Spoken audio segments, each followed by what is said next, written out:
Hi, I'm Ed from Bikerheadz, and today I'm going to give you 5 tips to keep warm in the winter.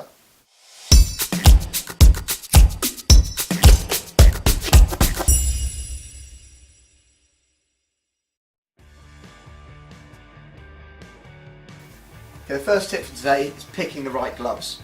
There's a massive amount of gloves on the market. You can buy all sorts from £10 all the way through to a couple £100. Obviously a winter glove, first thing you'll look out for is a waterproof product. So look for the Gore-Tex label, the Pura label. Gore-Tex is the best waterproof membrane. It's going to keep your hands the driest, definitely going to stop the water coming in. Then you've got your insulator underneath that. The amount of insulation in the glove obviously dictates how warm it's going to be and the type of insulation. So you can run from a 60 gram all the way through to 120 gram lining. Ask the guys in the store, ask what the gram rating is on the lining and what type of lining it is.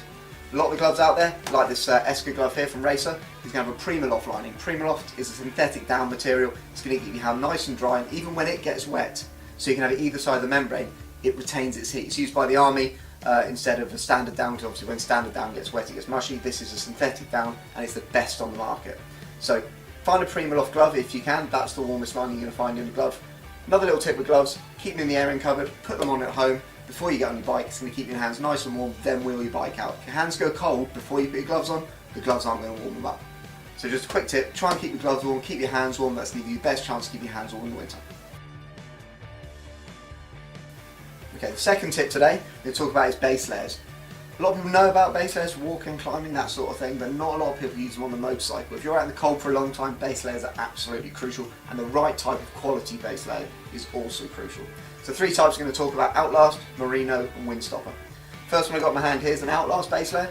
So what this is going to do is wick the sweat away from you, stop you getting damp and clammy inside your jacket, so it's going to keep you drier, which is going to keep you warmer. The other thing Outlast will do is it will regulate the temperature slightly. So if you dress for the wind chill, quite comfortable, you pull up at a set of traffic lights, you start to sweat because you haven't got the right base layer on, you pull away, that wet is going to make you cold. What Outlast does is it slows down your change in temperature so you don't start sweating in the first place. When you pull away, you're going to stay nice and warm. So that's your Outlast base layer. Second one, Merino wool. Merino wool is a natural wickable fibre lining. So when you put it on, it's going to wick the sweat off your body and get out of the jacket, again reducing the amount of damp in you. The other thing with those 2 base layers, they trap air between the layers, which keeps you warmer. So the more layers you wear, the more air you trap, the warmer you're going to be. Finally, you've got your Windstopper layer. If you haven't got a Windstopper jacket on the outside, say you've got a leather or a mesh or something like that, it's really important to put a Windstopper layer underneath. The wind chill factor takes it from 0 degrees to -20. It can make a huge difference to your riding. So that's the 3 base layers. Depending on what you're doing, I recommend Merino wool, Outlast or Windstopper. Okay, tip number 3 you might not know about. Make sure your neck's warm. Now, a lot of people don't wear neck warming liners. They wear quite thin things to try and keep the flies hitting the neck, that sort of thing, keep them clean. But what you really want to do is have something thicker, more padding. This is a Primaloft ladies neck tube from Bearing. They also do a men's one, which is a plain black.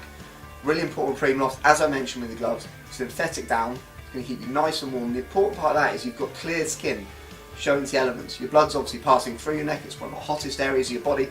That wind chill is going to pull the heat out of your blood. Your whole body's going to get cold because your neck's exposed. Try and get a nice warm Primaloft neck tube if you can find one. Okay, the fourth thing I'm going to talk about is the type of jacket you buy. Not just the exterior, but the interior of the jacket. So there's a few different types. You've got drop liner jackets, or you've got laminate jackets. If you go for a laminate jacket, you're not going to get any water ingress into the product itself. Therefore, the jacket's going to stay warm. You're not going to end up with a cold, damp, wet jacket. So you've got a good chance of staying a bit warmer if you buy a laminate jacket. Obviously, the liner is vital to warmth of a product. That's where all the air is being trapped. Let's have a look at this Bearing one quickly. If I open it up, I don't know if you can see in the light, it's kind of reflecting. So this one's actually got a thermoalloy liner built in. The thermoalloy means that it's going to reflect the heat back into your body. It's going to keep you warmer if you've got aluminium based in the lining. So again, get down your shop, ask which jacket's got that in. If you can go for one of those, it's fantastic. Other good materials you can make lining out of, obviously Primaloft, and then you've got microfleece linings, which are fantastic as well. Or ideally, you want to be going for a down jacket, which is going to hold the most heat in the product as well. So if you look for something with real down built into it, that's going to be your warmest lining. Probably the second best is going to be your thermoalloy. So try and keep a good lining. It's not all thermo linings are equal. Some are better than others. Ask the guys down the shop, get in there and try them all out for yourselves.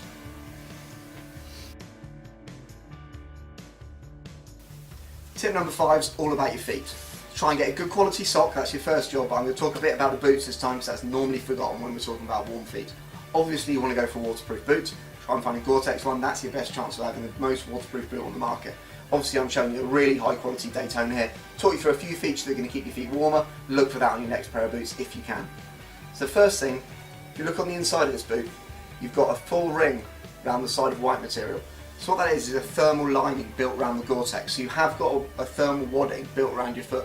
Most boots will just have the membrane, then the leather or Lorica out on the outside, so you're not having a thermal lining. So ask you guys in the shop which ones have got the thermal lining. That's going to keep your foot much warmer. So that's the first thing. Second thing on this one, you've got a double layer of leather. So you've got double layers of leather inside, so you've got double amount of thermo going on around the top of the boot, so you can keep your foot nice and warm. So that's two things to look out on a boot. Obviously a decent pair of thick thermal socks is going to help as well, but a nice thermal layer around the membrane, double layer of leather is going to do you all the good in the world when it's cold. Okay, so I hope you enjoyed the 5 tips for cold weather riding. Obviously you've got heated gear as well, which could be a good way to go. I didn't mention those, they're fairly obvious that's going to keep you warm. I wanted to do something a bit outside the box that maybe some of you guys haven't heard of. So I've been Ed from Bikerheadz. Please like and subscribe, and I'll see you next time.